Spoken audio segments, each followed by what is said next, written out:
In the 7000 before Christ, the first known inhabitants settled in Ireland until the 600 before Christ when 30 tribes arrived on the island.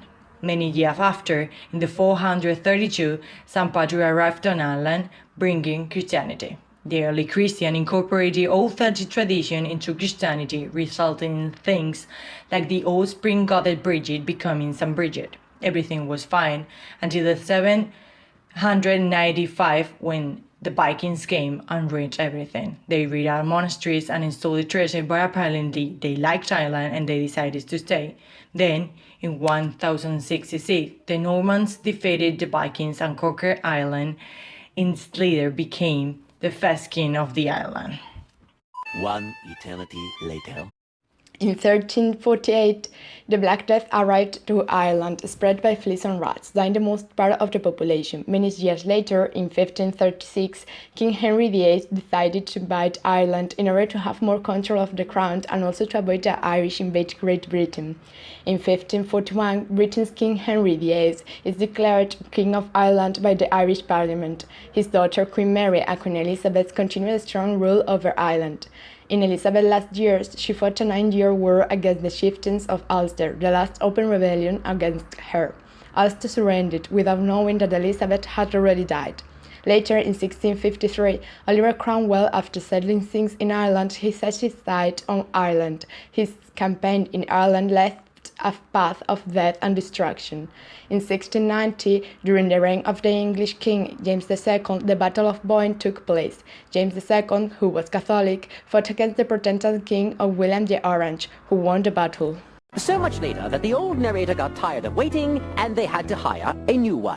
In 1801, the Irish Parliament approved the Acts of Union, which joined together Great Britain and Ireland, setting up the United Kingdom of Britain and Ireland.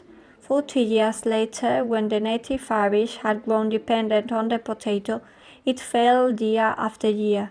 In 1845, a potato blight destroyed 2/3 of Ireland's food crop and led to an estimated 1 million deaths. That's why this period is known as the Great Famine. After the Great Famine, Irish people began to look more for themselves, demanding a free state, except for the Protestant North, who sang against it, threatening an open war against the South. Both sides began forming volunteers groups to prepare for the fighting. The Irish Volunteers of the South in favor of the independence and the Ulster Volunteer Force against it. Taking advantage of the First Worldwide War, in 1916, armed Irish patriots rebelled against British troops in Dublin on the Monday after Easter. The rebellion ended up with the execution of the rebel leaders by the British. However, 3 years later, the Irish Republican Army fought against the British, and in a treaty, Britain finally gives up control of most of Ireland but tightens its grip on the 6 counties of Ulster.